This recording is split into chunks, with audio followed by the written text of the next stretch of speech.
செய்திகளை பார்த்து வருகிறோம்.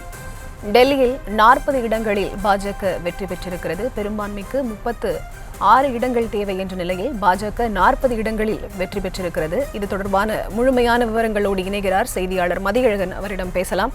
வணக்கம் மதியழகன், இது தொடர்பான விவரங்கள்.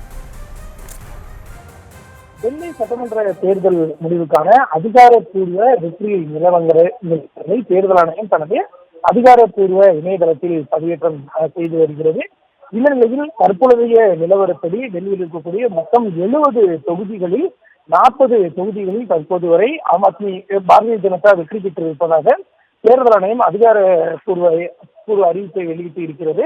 ஆம் ஆத்மி 17 இடங்களில் வெற்றி பெற்றிருப்பதாகவும் அறிவிக்கப்பட்டு இருக்கிறது. மேலும் பாரதிய ஜனதா 8 இடங்களில் முன்னிலையில் வகித்து வருவதாகவும் ஆம் ஆத்மி 5 இடங்களில் முன்னிலையில் வகித்து வருவதாகவும் தெரிவிக்கப்பட்டிருக்கிறது. மொத்தம் தொகுதியில் இருக்கக்கூடிய நிலையில் பெரும்பான்மைக்கு 36 இடங்களே போதுமானதாக இருக்கிறது. ஆனால் தற்போதைய நிலவரப்படி பாரதிய ஜனதா பெரும்பான்மைக்கு தேவையான இடங்களை விட அதிக இடங்களில் வெற்றி பெற்று இருக்கிறது. இதுவரை மொத்தம் 57 தொகுதிகளுக்கான முடிவுகள் அறிவிக்கப்பட்டு இருக்கக்கூடிய நிலையில் அதில் 40 தொகுதிகளில் பாரதிய ஜனதா வெற்றி பெற்று இருக்கிறது. ஆம் ஆத்மி 17 இடங்களில் வெற்றி பெற்றிருக்கிறது. 13 தொகுதிகளுக்கான முடிவுகள் இன்னும் எண்ணப்பட்டு வரும் நிலையில் அதில் 8 தொகுதிகளில் பாஜகவும் 5 தொகுதிகளில் ஆம் ஆத்மியும் முன்னிலையில் இருக்கின்றன. விவரங்களுக்கு நன்றி.